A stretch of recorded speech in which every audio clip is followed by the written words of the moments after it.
Qu'est-ce qui vous vient à l'esprit quand vous entendez ou voyez le mot palliatif?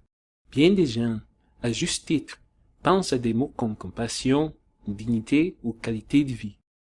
Cependant, bien d'autres personnes songent tout de suite à des mots comme mourir, phase terminale et fin de vie. Malheureusement, trop peu de gens pensent que les soins palliatifs peuvent accompagner les traitements curatifs. Je suis Dr. Gordon Giddings, médecin en soins palliatifs à l'Université d'Ottawa et rédacteur en chef clinique de Pallium Canada. Cette interlude de Pallium a pour but d'expliquer que les soins palliatifs ne sont pas seulement offerts dans les derniers jours ou les dernières semaines de la vie et ne concernent pas seulement la mort et le mourir. Ils devaient commencer bien avant. Pour mieux comprendre cela, regardons la trajectoire de la maladie à partir du moment où le médecin pose le diagnostic d'une maladie potentiellement mortelle. Dans certains cas, la maladie, que ce soit un cancer ou une autre maladie non cancéreuse, peut être guérie par des traitements. Dans d'autres cas, cependant, la maladie peut être incurable. Traçons le schéma de cette trajectoire. Sur l'axe des X, nous avons la durée de la trajectoire depuis le diagnostic jusqu'au décès. Sur l'axe des Y, nous avons les objectifs des soins, les possibilités et l'orientation de traitement et des soins. Malheureusement, comme les gens pensent souvent que les soins palliatifs ne concernent que les derniers jours ou les dernières semaines de la vie, ils n'ont pas recours à l'approche des soins palliatifs avant. Voyons les conséquences négatives de cette approche.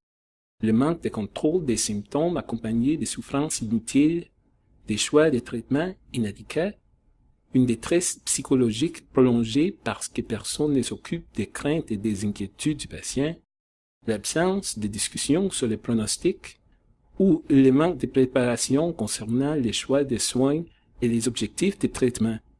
Alors, que faut-il faire? Bien, il faut abandonner l'ancien modèle de soins palliatifs et adopter un modèle différent, une approche différente. Et si nous commencions à offrir des soins palliatifs au début de la maladie, cela ne signifie pas que les traitements visant à contrôler ou à guérir la maladie, les soins palliatifs et des soutiens s'excluent mutuellement. Le modèle des soins palliatifs précoces est beaucoup plus centré sur les patients et s'adapte à ses besoins. Y a-t-il des preuves démontrant que les soins palliatifs précoces sont meilleurs que les soins palliatifs tardifs? Dans une grande étude américaine réalisée par Temel et ses collègues, on a comparé le modèle des soins palliatifs précoces au modèle habituel ou courant des soins palliatifs, appliqués seulement dans la phase tardive de la maladie. Quels ont été les résultats selon vous? Quel groupe a eu la meilleure expérience selon vous? Quel groupe présentait le moins de dépression et d'anxiété? Quel groupe avait eu une meilleure qualité de vie et des symptômes mieux contrôlés tout au long de la maladie? Quel groupe, selon vous, a vécu le plus longtemps? Le groupe de soins palliatifs précoces a connu beaucoup moins de dépression et d'anxiété, une meilleure qualité de vie, un meilleur contrôle des symptômes et, étonnamment, a vécu près de 3 mois de plus que les patients qui n'ont reçu que des soins palliatifs tardifs.